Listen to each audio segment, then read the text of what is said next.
All right, which leads us to China.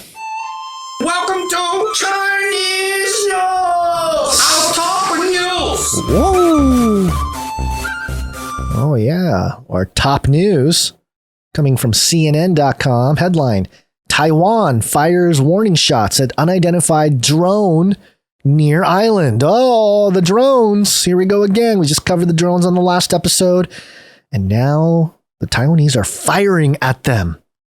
Taiwanese soldiers on Tuesday fired flares at 3 unidentified drones that flew near Kinmen County, an offshore grouping of islands, before firing warning shots at one drone, which re-entered the area above one of the islands, according to the Kinmen Defense Command. All 3 drones later flew back toward the Chinese mainland, according to the Defense Command. Kinmen County is governed by the self-ruling island of Taiwan. Ooh, CNN. This is really important to keep in mind here. CNN and many mainstream outlets that were obviously heavily leaning left were very protective of China. You know, and Trump called it the China virus and stuff. Oh, so racist. You're so racist. Well, it must defend China because a lot of the economic ties, the partnerships with China and the U.S. were established, big time by Obama during his period, but it continued on. And so there are financial reasons for that, but also, the education-wise, you have the Confucius Institute that infiltrated a huge list of universities and education centers here in the U.S., giving them basically Chinese propaganda as a way to educate young Americans. And the switch here happening of a lot of mainstream outlets divorcing from China is very interesting to watch, because I think it's part of the pendulum swinging from left to right, from liberal to conservative in this country in terms of political popularity or majority. And we'll see that probably with the midterms, at least to some regard. I'm sure there's going to be some rigging going on that could sway or change things up. But I think this China thing is really important to pay attention to, at least in the media, how they're using their language to talk about China. Kinmen County governed by self-ruling island of Taiwan. CNN would have never said this a year or two ago. They would have never referenced Taiwan as the self-ruling island. And again, I think what's happening here is a divorce. U.S. and China were in bed together. Oh, we like each other so much, And China really just ripped off a lot of the U.S. stuff. I mean, intellectual property. China came in here, bought a bunch of land.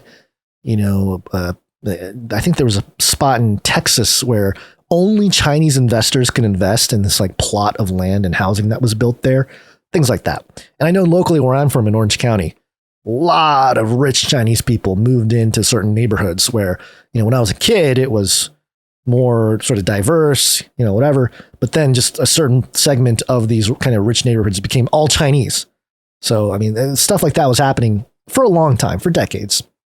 But now, because of the pendulum swinging the other way, what's happening here, China and the U.S. are having a divorce, and China is embedded with Putin. China leaving America for the new I don't know if you guys remember the story of the Russian propaganda piece where they showed off all their military tanks and stuff, and they had all these women with scandally dressed women sitting on top of tanks and stuff like that. Kind of ironic, right? Where U.S. used to be like that, now Russia is of that ilk, and China's like, U.S., we're done with you. We've leached as much as we can out of you. Let's move on to the next victim, which might be Russia. So I think it's interesting. I think it's interesting to look at it in that context. And the other story about China locking down the biggest tech, marketplace or something like that because of COVID, because there was 30 people who tested positive or something like that. Very, very bizarre that in that same time period, we have Chinese drones flying over the certain, restricted areas in Taiwan, and Taiwan firing at them.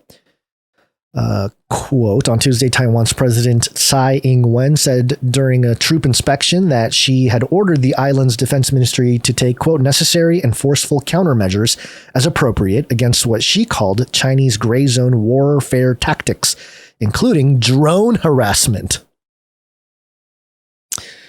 Yeah, I mean, can't have that. We can't have drone harassment. That could be... That's a weird thing because it's like I understand, from the Taiwanese perspective, it's like these drones are coming in and harassing us, right?